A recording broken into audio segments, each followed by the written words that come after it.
Hi, today's the day I decided to show up for a Facebook Live. For those of you who know me, you'll know that I'm a trainer, coach, facilitator, used to being in front of groups. But this Facebook Live is a whole different matter. But there's a reason I want to talk about this today. And the reason I want to talk about this is because it's about introverts showing up in the world. Why is that important? Well, it's important because we have so many inner powers that we don't necessarily recognize. You know, we operate in a world that's biased towards extroversion. In the work we do, even in our family settings, socially, all sorts of areas where the world is definitely biased towards extroversion. And what that means is, as introverts, we're often kind of feeling less than. So when someone says to us, "Oh, you're really quiet," we tend to apologize and meekly kind of go, yeah, I know I am. And when introverts show up, their response is much more likely to be, yes, I am. And what that means is I can listen to what's being said, listen to what's not being said, so that what I can do is then summarize and bring us back on track. So one of the reasons I want to talk about introverts showing up is not for us to pretend to be more extroverted. Most of us introverts have spent way too long pretending to be introverted, and it's exhausting.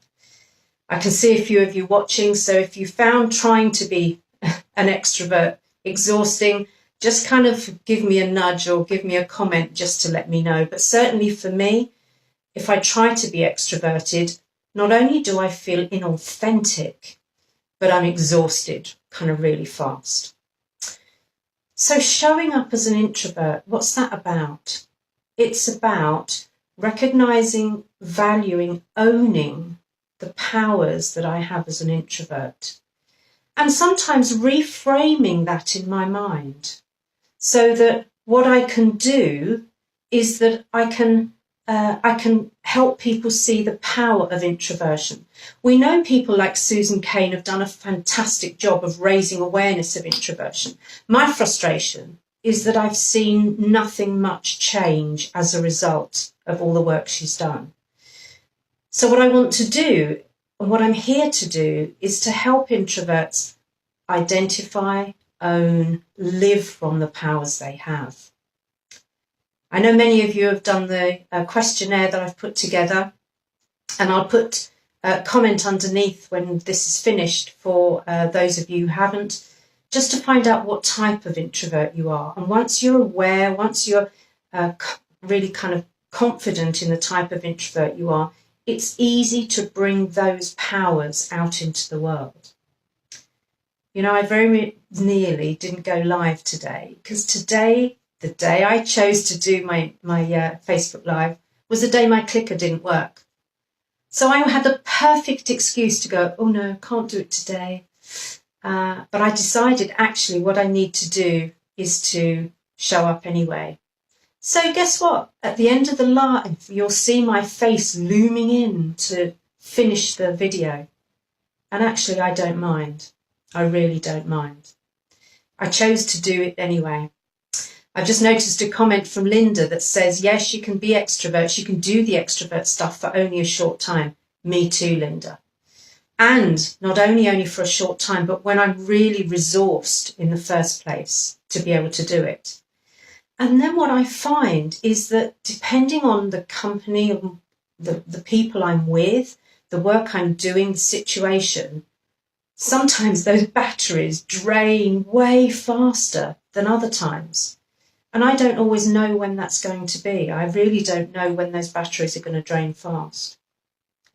So I'm here to encourage introverts to show up as they are, proud, gently, softly, bold. And if that seems like a paradox, I get that.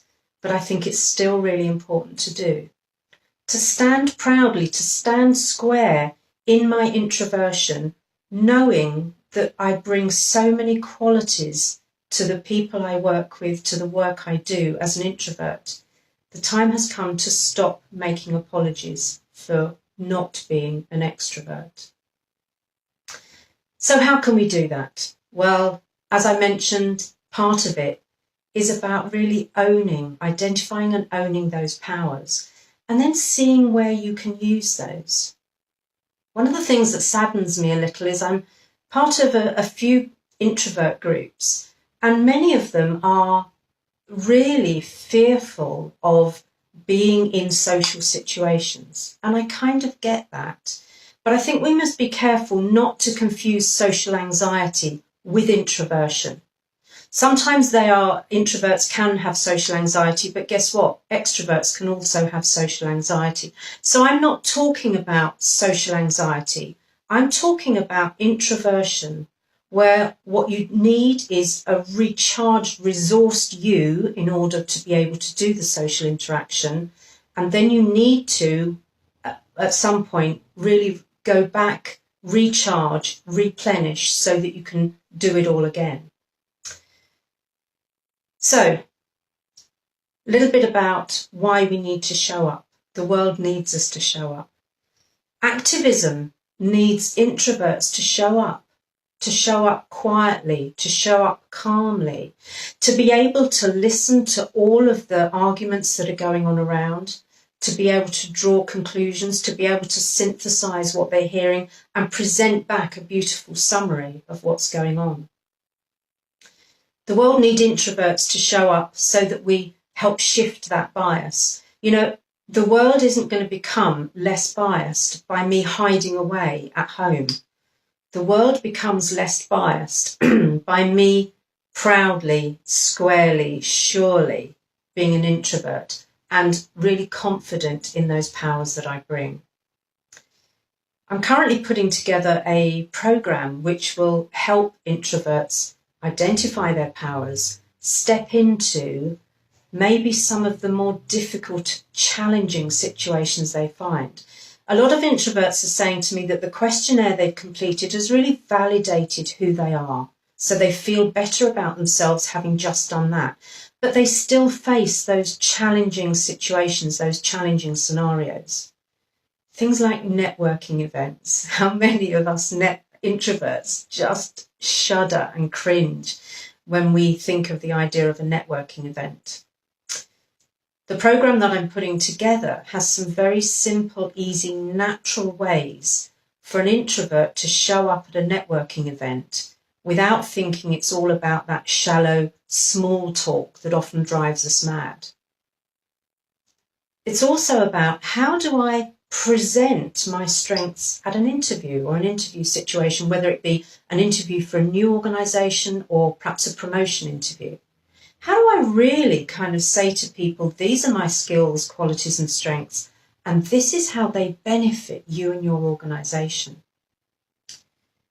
We'll also be looking at things like, how do I take care of my own needs, look after me, replenish as I need without feeling guilty? You know, I've had some exchanges recently with some introverts, and what they've been talking about is how even close family members almost point fingers at them and say, you know, what's the matter with you? You're not enough. I did a blog recently, and part of my kind of Myths on Monday post about how some people think that introverts are moody and sulky because they take themselves away.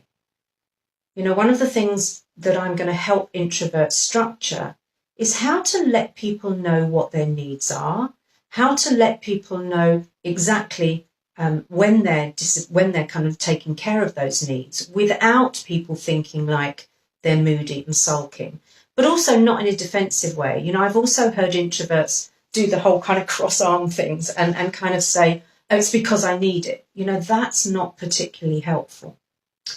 So there's lots of stuff that I'm starting to pull together for my first program for introverts. And one thing I want to make really clear is this is not about fixing introverts. Introverts aren't broken. Introverts are perfect just the way they are. What I need to do is help them really bring out and release the potential that they have by really starting to focus on those powers that they have.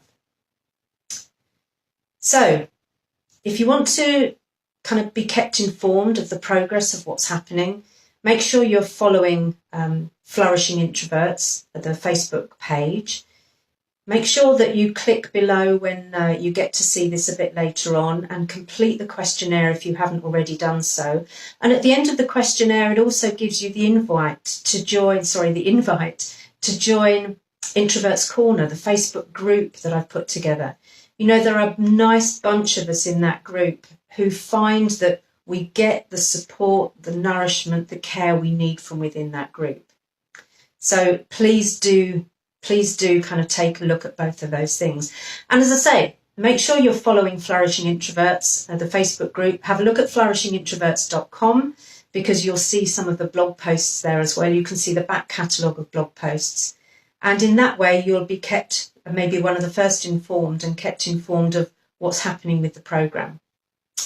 So as I mentioned at the beginning, guess what? I'm going to have to loom into the camera to turn this off because my clicker wasn't working.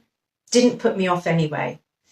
And I look forward to seeing you at some point in the future at Flourishing Introverts. Take care.